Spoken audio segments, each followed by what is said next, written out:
Little योगी। राजा रघु की कथा। महाराज रघु अयोध्या के सम्राट थे। वे भगवान श्री राम के परदादा थे। उनके नाम से ही उनके वंश के क्षत्रिय रघुवंशी कहे जाते हैं।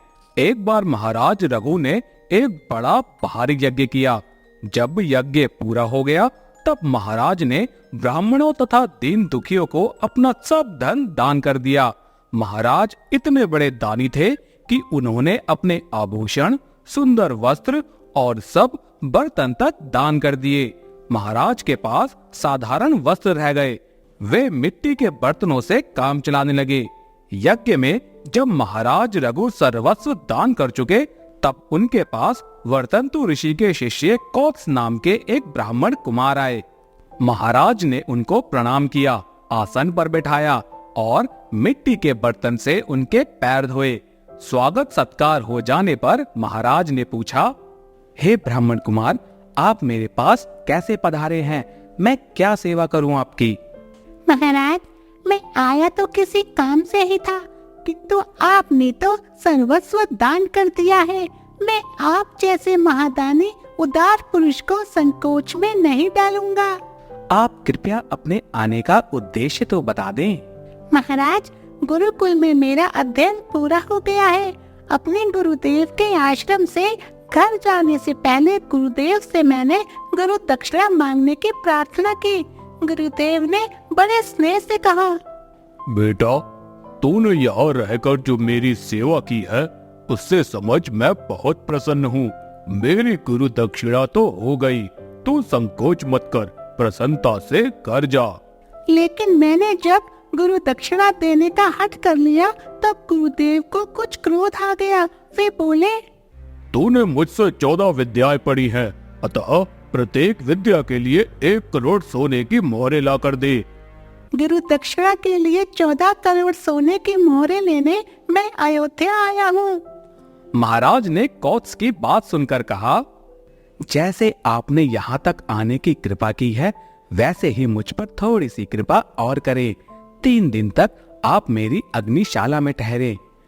रघु के यहाँ से एक ब्राह्मण कुमार निराश लौट जाए, यह तो बड़े दुख एवं कलंक की बात होगी। मैं 3 दिन में आपकी गुरु दक्षिणा का कोई ना कोई प्रबंध अवश्य कर दूंगा। कौत्स ने अयोध्या में रुकना स्वीकार कर लिया।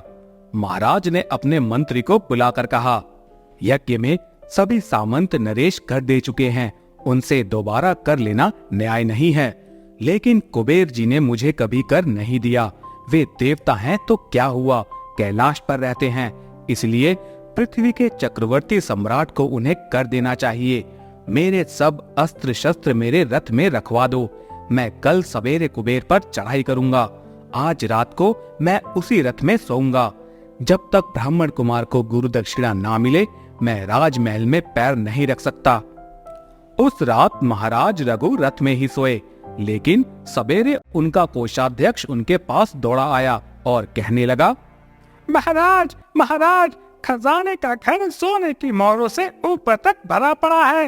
रात में उसमें मोहरों की वर्षा हुई है।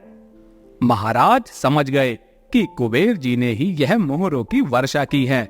महाराज ने सब मोहरों का ढेर लगवा दिया और कौत्स से बोले, ब्राह्मण कुमार, आप कृपया इस धन को ले जाएं।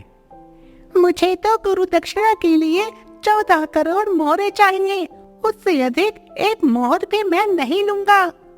लेकिन यह धन आपके लिए आया है। ब्राह्मण का धन हम अपने यहाँ नहीं रख सकते, आपको ही यह सब लेना पड़ेगा। महाराज, मैं ब्राह्मण हूँ, धन का मुझे क्या करना है? आप इसका चाहे जो करें, मैं तो एक मोहर अधिक नहीं लूंगा। कौत्स 14 करोड़ मोहरे लेकर चले गए। शेष मोहरे महाराज रघु ने दूसरे ब्राह्मणों को दान कर दी। आपको हमारी कहानी कैसी लगी? कमेंट्स में जरूर बताएं और हमारे चैनल को सब्सक्राइब करना ना भूलें।